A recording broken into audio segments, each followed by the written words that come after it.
We got it. All right. Thank you guys for coming out. Really appreciate it. So, and appreciate the intro. To give you guys a little background so you know what I'm going to be getting into today, because as she said, we'll talk about KPIs, we're going to talk about data. Hopefully that's what you guys want to hear, but I'm also going to save 5 to 10 minutes at the end here, even though we're on a speedy clock, for questions, because I want this to be about you guys, not just me talking at you. Quick background. Built Hawk Media over the past 10 years. We manage about $500 million a year in advertising across 500 different companies. Over the past 10 years, we've worked with about 4,500. We also have an AI platform we built that launched last year, so before the hype train really took off, that digests about 8,000 companies' marketing data in real time, so we know what's working, what's not, how things are ebbing and flowing. We've already done correlation studies with Facebook, Google, Shopify, and it's 99% accurate, so we actually understand how things are, again, improving, detracting. We knew that 3 out of 4 quarters last year, the average e-commerce store was actually down 20% on revenue, but in Q4 of 2022, the average e-commerce store was up 18%. So the swing started in Q4. Thankfully, we actually used that data to invest in Shopify, and it's done very well since. So yeah, to get into it, and I will be actually doing a book signing after this, like 20 minutes after this, on the more details of this talk. But basically, it's the marketing methodology that we've used to grow all these brands. And what we found over thousands and thousands and thousands of companies, there was basically a high-level strategy that was consistent across all of them. And one of the main jobs that we practice is, okay, we need to be able to look at a company and quickly dissect what's working, what's not, where are the opportunities, where are the threats, what's going wrong with this company. And again, the data helps, but how to use the data, where to start. And so what we came up was the 3 pillars of marketing: awareness, nurturing, and trust. And again, this is over a decade of development, and we ran this across these thousands and thousands of brands and found that it was completely consistent, that every company really falls into these 3 buckets. So awareness is what most people think of as marketing. It's advertising, it's PR, it's word of mouth, it's all the things that introduce your business or your service to a new potential customer. So it's all the things that get your awareness out there to let people know that you exist. And I'll get into more details of each of these, just giving you guys an overview. But the next piece, nurturing, that's what you do once someone's aware you exist to the point that they actually purchase. And a lot of people think that that's instant. We deal with this all the time, where companies think that you put an ad out, you hire an influencer, you put your name out there, and then just people come, they buy.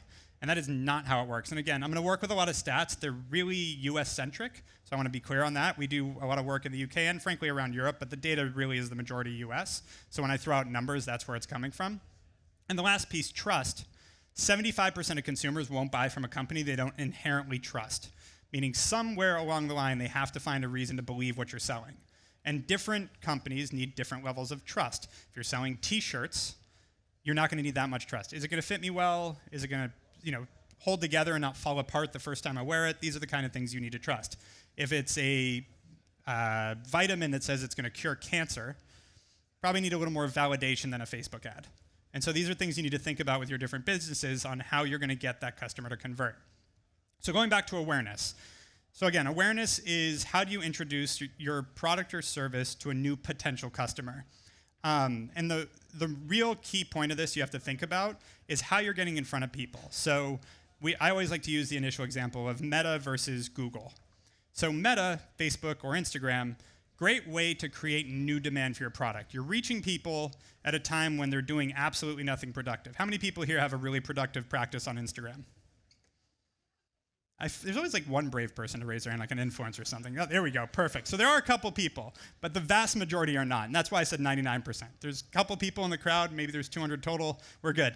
So the point being, like, you're reaching someone when they're bored, generally. They're scrolling through their news feed. And you're able to reach the exact type of customer you have. You know their socioeconomic data, you know their interest bases, you know their geographic data, how old they are, their gender, et cetera. And these are all things you can use to build a customer profile and target like-minded people. Like-minded people tend to have similar habits. That is why it's been so powerful, because you can target the exact customer that you want during a time when they're basically saying, I'm bored, show me something. And you can do so in an iterative way where you can try different creative, different copy to see what resonates with that audience the most.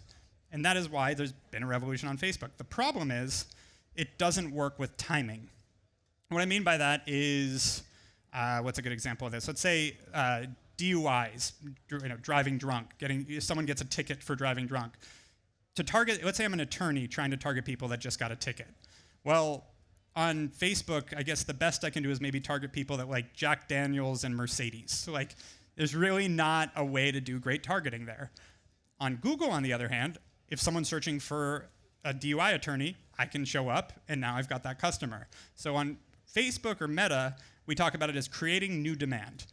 On Google, it's answering existing demand. So if you have a product or service that solves a problem that has a time association with it, like they need this now, and they're gonna go search for it, Google is a better platform. Bad example of using Google. How many here have Googled the word t-shirt and bought a t-shirt? Every once in a while there's someone, but great, no one in the room. So the point being there, you know how many brands that sell t-shirts actually bid on the keyword t-shirt on Google? It's absurd, because we are vetting companies all the time. Because you think logically, like if someone's searching for a t-shirt, they're probably gonna buy a t-shirt. No, they're probably Googling something about t-shirts in general, like the history of t-shirts or something. Nobody shops that way. And so again, if your product is more of a lifestyle product, less interest-based, more interest-based, excuse me, less need-based, you're gonna be better off on social media. If it's more need-based, it's gonna be better off on Google. Other examples of this would be TikTok. I know it's, there's a lot of drama in the US about it, and it might be banned in different countries, but just taking it from a marketing perspective, TikTok I think is gonna be more powerful than Meta in this regard, because the difference between the two is Meta is based on your social graph, who you like, who you follow, what you're interested in. And you actually have to elect to be, click the like button. Whereas TikTok's algorithm is all about what you hover on for a few seconds. And anyone that's used TikTok sees like you spend 3 seconds on a video and all of a sudden that's your whole feed. Well, that works really well for advertising because I'm really used to seeing things that I didn't elect to see. So it trains the user to actually continue to see videos they don't follow these people, they don't know who they are.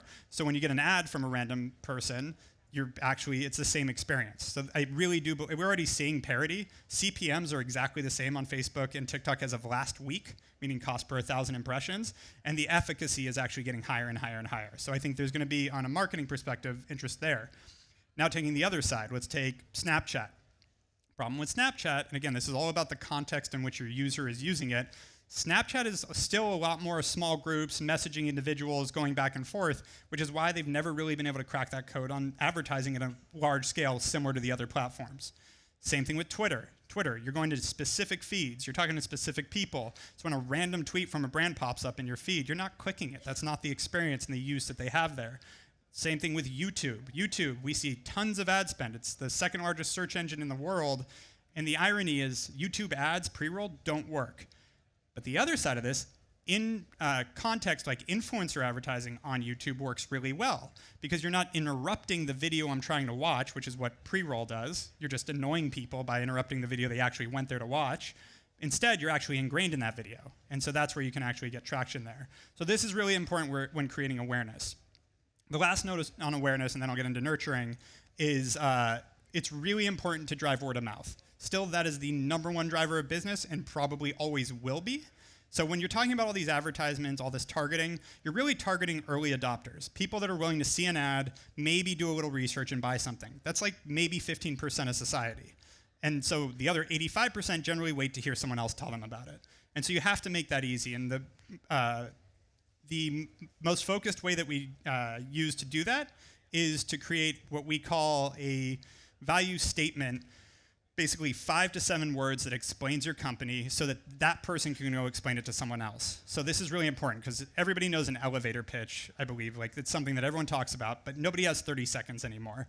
And the problem is it's not my 30 seconds that I'm worried about. It's telling you all what I do, so when you go tell your friend, it's easy for you to re-articulate. So like for us, our value statement is your outsourced CMO and marketing team. Because what we found was people can remember that, and when they're saying like, oh, you got to talk media, they're your outsourced CMO and marketing team. They may say they're like your outsourced CMO and marketing, or like they do marketing and CMO work. Like everybody messes around with it a little bit, but it's still simple enough that people feel comfortable sharing it. And that's super critical with a new business. You have to really be able to articulate so that other people can go be your champions. And so that's the awareness side. Now for nurturing, which is by far the most critical part. I think everybody's sort of aware just because you're receivers of it, of how advertising works. But the nurturing part is what a lot of people overlook. And I'm talking, we've worked with many multi-billion-dollar brands that don't touch email marketing, which is crazy because what we see on the e-commerce side is it drives about 25 to 30% of revenue still. So for like one of the biggest toy brands in the world that just came out with a movie that you all know, had no email system like 3 years ago. It's baffling. So nurturing, the reason for nurturing is people don't buy immediately once they see an ad. And we all know that intuitively. When I say that, it makes sense to everyone. But then when we look at our ads, anyone here running social media ads right now on their company or for their company? Okay, so a lot, perfect. And when you're looking at your reports, do you look at like how much I spent this week and how much I made? Just show of hands. Yeah, it's everybody, by the way. Here's the irony is the average purchase takes between 3 weeks and 3 months from seeing an ad to buying something. So if I look at how much I spent this week and how much I made, it actually has no correlation. It's really, really limited because you actually have to give that purchase cycle time. And so we see that correlated to average order values. So for a company that charges an average of $50 to their customer, it's about 3 weeks. $100 is about 5 weeks. $200 about 6 weeks. And again, it trails off between 2 and 3 months as the price goes up. And so again, what's important to understand about that is that means if I show you an ad and I don't do anything else, I've got to hope that you remember me for weeks to months and then decide to go buy. And it's very limited what ends up coming from that. And you actually will end up losing about 2/3 of your customers if you don't stay in touch during that purchase decision period. And so the ways to do this, there's a few easy tools that we all know. Number one, email marketing. One of my favorite headlines to see, because I've been seeing it for over a decade, is email marketing is dead. Millennials don't use emails. Now Gen Z doesn't use emails. Everybody uses emails the moment they get a job. So like, yeah, college students start to use email, and then once you're in the working world, everybody uses email addresses. I've been watching these stats forever, and funny enough, I haven't seen zero decline in a decade on the usage of email, and I'll get into the numbers.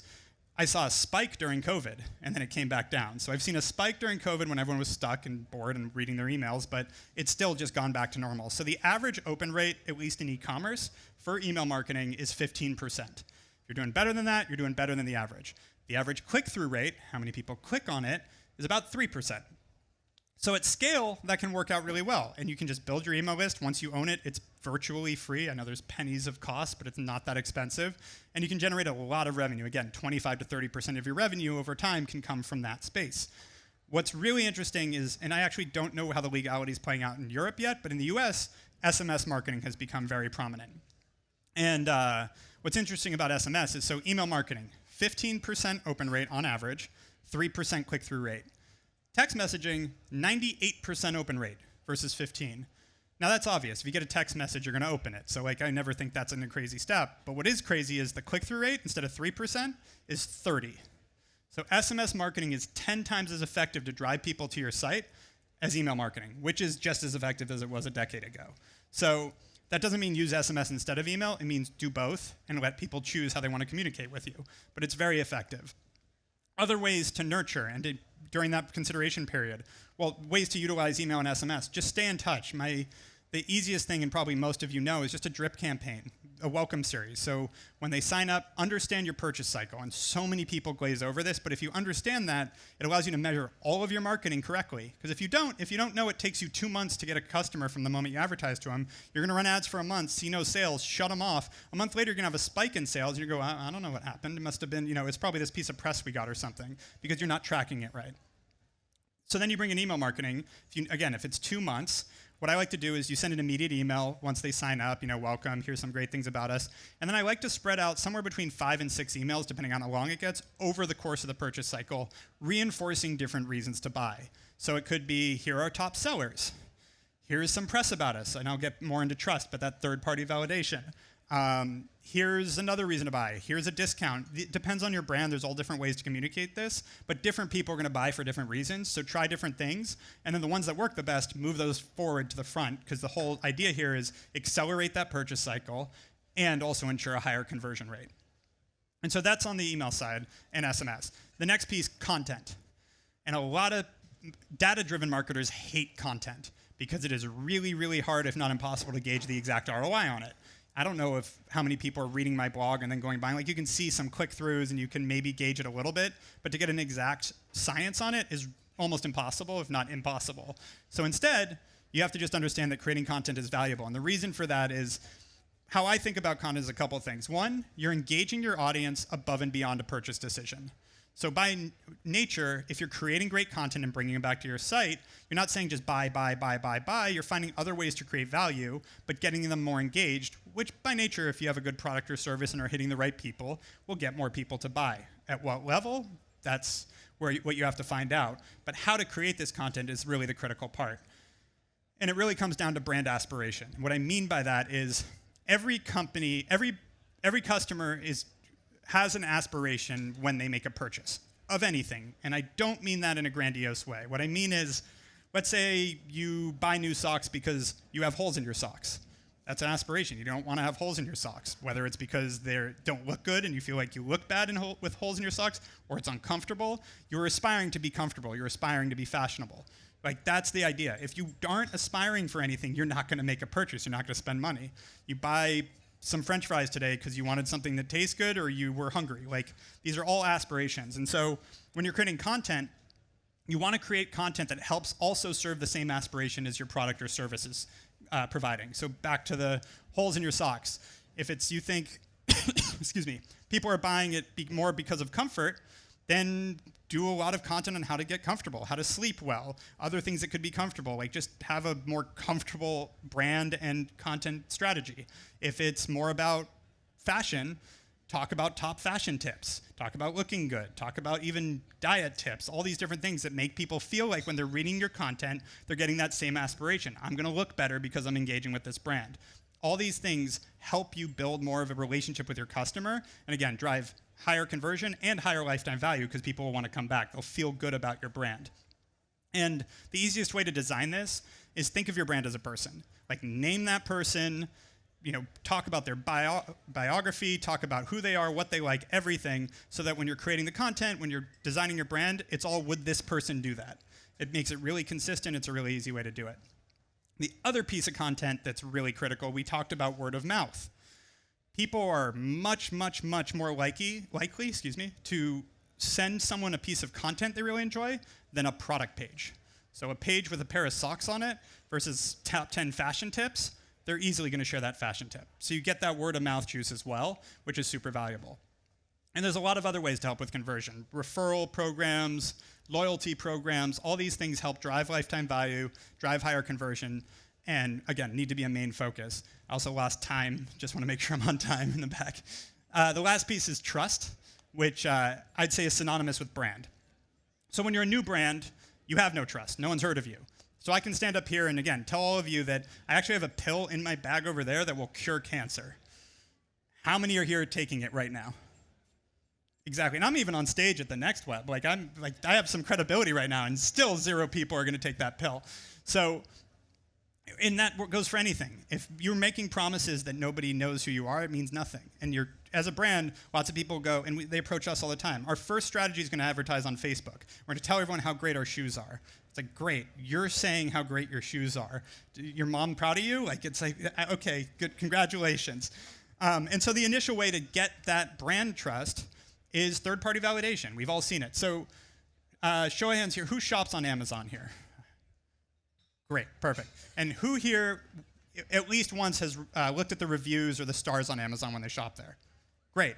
And who here believes that most of those reviews are fake? Awesome, all the same people. So this is really important because, in this, by the way, I say this because I've asked them many times, it's my own research, but people are funny about third-party validation. They don't even need to believe it themselves. And there's a show in the US called How I Met Your Mother.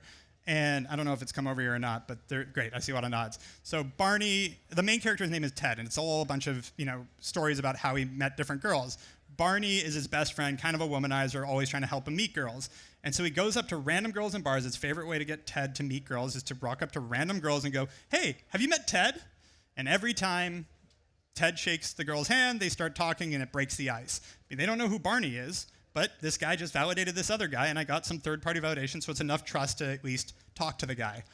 The funny thing is I've said this for years. I've told my own team to use this kind of a strategy, and I actually got to have lunch with the showrunner a month ago, and I said, "Hey, I always talk about this." I'm "Oh yeah, we tested that in person. We tested it all the time. It works. It's crazy." So she was telling me all about how that actually came from them trying it out. And so the reason I say that is when you think about third-party validation, The third party doesn't always have to be highly trusted. It can literally just be someone else is validating you. And people have used this for years. They'll make up a random site that says, you know, the top agencies of the world and put themselves on it. Like, we didn't do that, don't worry. But these are all things people use. Now, the other side of that is you also can do it legitimately, because if you completely BS it, people find out your brand doesn't last very long. But it is important to understand what I'm saying just from a human psychology perspective is they want to know someone else believes you. Goes back to the early adopter versus everyone else, for the word of mouth piece. 15% of people will buy because they just discover something. 85 won't. And so ways to do that are, you've all seen. Endorsement deals. Get a celebrity to talk about it. People will see that celebrity, go, well, if they put their name on it, I can trust it, I feel better about it. So if I got The Rock up here telling you all this guy, saying this guy just solved or cured cancer, there's a pill back here, now how many people are thinking about maybe taking it? See, there's like 7 people. I wouldn't. I don't know. Celebrities validate things all the time, but still, there's a few people, and I appreciate that. But now if I'm standing up here with The Rock and 7 Harvard and Oxford professors and the top oncologist at the Mayo Clinic, and they all say, this has cured cancer, how many people would take that if they had cancer? Right. So, and that's an extreme. I use that as an extreme example, but it goes for fashion. It goes for everything else. Like, am I going to buy those shoes? Or are they going to be comfortable? Or are they going to make me look good? Well, one of the best looking guys in the world, you know, is advertising with those shoes. Ryan Reynolds is wearing those shoes. I can wear those shoes. And that's the kind of thing that people are thinking through. That's that celebrity part. You also have influencers, which are basically micro endorsements. You're borrowing their trust for you and their audience. So influencers are great. But back to the Amazon example. Reviews, testimonials, just the basics can really help with building that trust. The last piece is once you start to build a brand, and your brand is everything you're consistent with. And I have 3 minutes, actually, so I'll rush through this a little bit. But your brand is what you deliver consistently. So the example there would be McDonald's. It's fast, it's unhealthy, and it has a consistent taste that you maybe like or don't. So like, you know what you're getting with McDonald's. Good or bad is your brand. Whatever you deliver consistently is your brand. Coca-Cola, same thing. Like, think about the biggest brands in the world. They deliver consistently, and now you know what you're going to get. And over time, every company ends up building their own brand. What are you known for? What do you deliver? And the last piece I'd say there is also what you talk about. Was Zappos big here? I actually don't know if it was big. Okay, so Zappos was the biggest shoe site in the US, sold to Amazon. And they preached about customer service. They wrote a book called Delivering Happiness, all about their customer service. And they talked about it. So everybody thinks in the US like they have the best customer service. I don't know if that's actually objectively true, but the thing is, when you talk about it a lot, people believe it. And what happens is confirmation bias kicks in. So if I have a bad customer service experience with Zappos, I think, well, it must have been an exception because they have great customer service. If I have a good one, I'm like, yeah, okay, that validated it. We're good. Vice versa, in the US, the cable companies, like TV companies, are known as the worst. So when I call Comcast in the US and try to get my cable fixed or whatever, and I have a bad experience, I'm like, see, I knew they were terrible. When I have a good one, I'm like, it must have been an exception. So again, it all has to do with your reputation and what you're consistent on. People start to believe it, and then frankly, it's really hard to lose it. People love to state that brands are easy to break, but they're not. Once they have a lot of consistency, people with confirmation bias is one of the most powerful psychological tools out there. Once you've solidified yourself in a certain place, you should be solid. And I apologize because I only have a minute left, so I won't have time for questions, but I'll hang out here afterwards if anyone has any. But yeah, with that, that's the overview. As mentioned, I will be signing books if you guys would like any, and email's just e@hawkmedia.com, so always happy to answer questions. But thank you.